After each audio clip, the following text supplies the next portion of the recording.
welcome back again to Diamond Dimensions channel. I'm back again with another video. So this video is going to be on the tutorial of the blouse we just saw, and this is the fabric I'm going to be using. I'm going to be taking you through the full process right from the beginning of folding the fabric to cutting it to stitching it to finishing and everything in between. So if you're interested in this, then definitely keep on watching. So in order to get started, I'm first folding my fabric into two like this.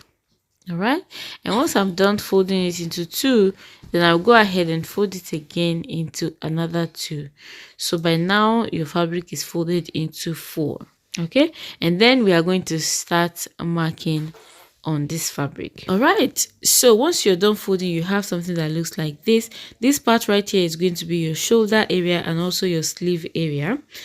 And this part right here where you have the fold is going to be your center front and the center back.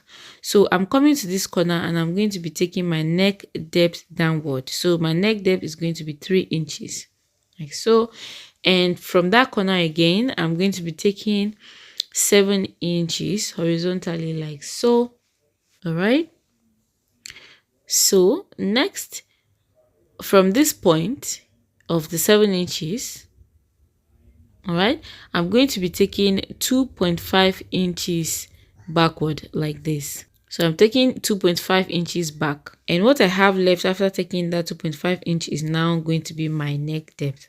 All right, so from this point I'm going to be coming down by 1 inch just like that. Before I continue, let me just recap. So I took 3 inches down here to be my neck depth. All right, and from here I took 7 inches this way like this, and then from that point of 7 inches I came in by 2.5 inches. Okay, so from this point of 2.5 inches I came down by 1 inch just like that. All right, so now from this point you're now going to connect. From this point of 1 inch you're going to connect back to this point just like that. So then from this point also, you are going to be connecting with this neck depth to form your neckline. So I'm connecting with a curve, as you can see. All right. All right. So now I have a shape that looks like this. And the next thing now is to determine armhole measurement. So now you can measure around your bicep, and I made sure that it's not as loose as my regular armhole measurement. I made it a little bit not so tight, but of course not as loose as the regular armhole measurement. Then I divided that into two. It gave me 6, and then I'm marking my 6 inches like this from that point. Okay, so this is the point, and now I'm going to connect with the curve back to this point like so. So that now is my armhole. Okay, right, so this part right here is now going to be my side seam. So then you have to determine how long you want your side seam to be from your underarm. So for me, I want it to be 20 inches. This is determined basically due to the length of my fabric. You can make it as long as you want, or as long as your fabric allows you. So then I'm also determining the length from my neckline downward, and I'm also taking the same 20 inches. That's from my neck depth downward like this. Okay, I'm just pretty much working with the fabric length that I have. So now I have this point and that point. So we need to connect those points together, and in order to do that, I will come to this corner right here, and I'm going to simply take any measurement that I find convenient that can work with my fabric, and that was 27 inches. So 27 inches works so well for me, and I just took my 27 inches like so diagonally, and then I'm going to connect those 3 points together like this. So first I'm using my straight ruler, and then I use my free hand to draw out the curve in this area like that. So you can pretty much give it any shape that you want at this point. So then I just went ahead and cut this out. I made a mistake here, guys. I'm supposed to add 1/2 inch to my shoulder for joining my shoulder, I didn't. So make sure you do that while doing yours. It wasn't such a serious problem because it still turned out great and the fit was still okay. But just make sure you add that ½ inch for joining the shoulder, and maybe the neckline as well if you want. All right, so once that was done and I open up, this is what it looks like. And then I'm just simply joining the shoulder together. My fabric is right sides facing each other, by the way. So join, I'm pinning the shoulder together and I'm going to take it to my sewing machine and stitch like this. This is a very simple blouse, you guys. So you don't have so many things to sew. All right, the next thing to do is to hem the down part, and I'm simply folding it into two. I'm folding it round twice, and I'm going to go ahead and hem.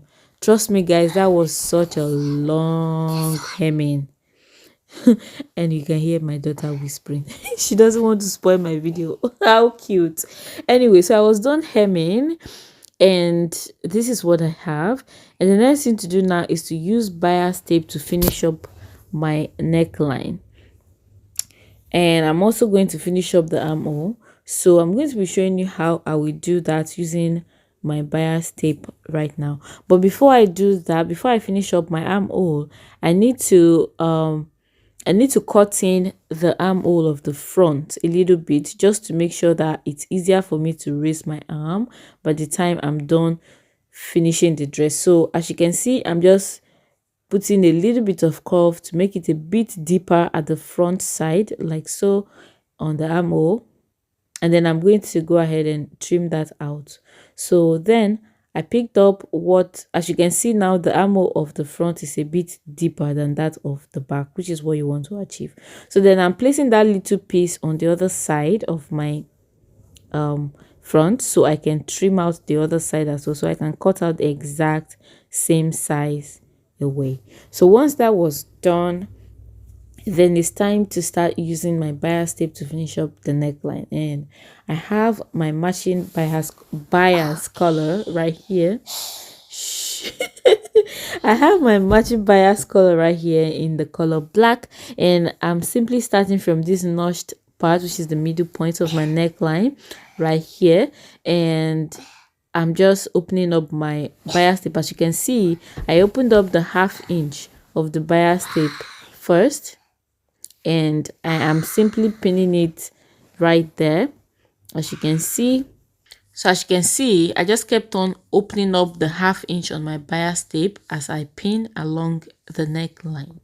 So once I was done pin, had something that looks like this, then I'm going to take that to my sewing machine, and I'm going to be stitching it down all the way around, and I'm going to be stitching along the crease of the ½ inch that is on my bias tape that I opened up. So then I just went ahead and folding the beginning of the bias tape like this, just so it comes out clean by the time I'm done. Then I continue pinning it down. Once I was done, I cut off the excess, and now I will take it to my sewing machine and stitch on that crease of the bias tape. That's the ½ inch I was referring to, by the way.